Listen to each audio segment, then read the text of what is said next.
Hey guys, thank you so much for clicking on this video. My name is Chris and you've just entered a floating zone. It Chapter 2 is set to hit theaters on September 6, 2019, 8 months away from me making this video. Lately it has been pretty hush-hush on details about the movie, but we still have a ton of information that I want to provide for you. In this video, I just want to give you everything we know so far about the project, and if you've been obsessing over this movie like I have, some of this stuff you might have already heard. Only difference is you don't have to go to a bunch of different videos or articles. It'll all be right here where you need to be. So let's dive right into the older cast that'll be replacing the kids in It Chapter 2. We have here Jessica Chastain, who's going to play Beverly. I think that's a really smart choice right there. James McAvoy playing Bill. Great freaking actor. And he did give a recent interview about the movie. We'll talk about that in a sec. Isaiah Mustafa, he'll be playing Mike. Jay Ryan, he'll be playing Ben. James Ranson playing Eddie. Bill Hader playing Richie, which I think is my favorite casting choice out of all of them. I freaking love Bill Hader. Hilarious guy. And of course, Bill Skarsgard returning as Pennywise the Dancing Clown. Other cast members that are not necessarily part of the loser group include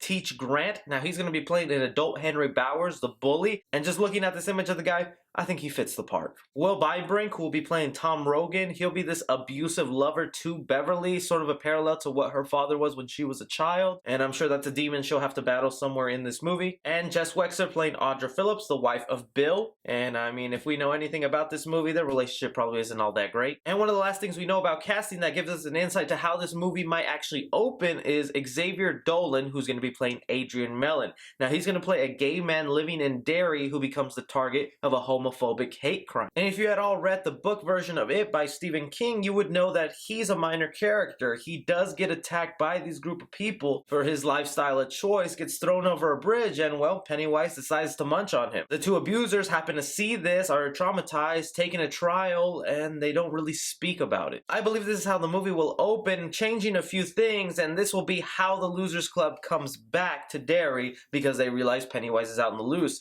The only thing I think they'll change here is that the group of members who were abusing this gay man and killed him and saw Pennywise finish the job are going to mention it in trial. The description of a murderous clown is going to terrify them on the news, on the TV, wherever they are, and everybody will be contacted and brought back to Derry to fight the clown. In the original version, it was just a little girl who went missing, and a lot of these murders just seem similar, so Mike goes ahead and calls them all back. Along with that, though, we have been told that the kids from the previous movie are still going to be part of the second film, and they're actually going to play a very vital part to defeating Pennywise the Clown. The kid cast members will be reflected in the movie as flashbacks, which that obviously makes sense to me, but the main reason we're going to be flashing back to them is because if you know anything about the mythology of this creepy clown, you know that a turtle is involved with this. I really won't get into it because I have a hard time understanding it myself. Just know that this turtle being is almost like a god and an enemy to the clown. And if you watch It Chapter 1, you will see a lot of imagery of turtles in this movie. At one point, even a character mentions the word turtle. As a response to the trauma they went through fighting the clown, it's said that a lot of their childhood memories was blacked out, and these flashbacks that we'll see in Chapter 2 will fill in that gap, letting us know some ways to defeat this clown. But that doesn't seem to be the only way the Losers Club is going to try and fend off this clown, because Mike, one of the only members of the Losers Club who stays behind as a librarian, his character is going to get a major ramification. He's going to become sort of a junkie, addicted to drugs. He's still going to be a librarian, he's still going to retain his intelligence,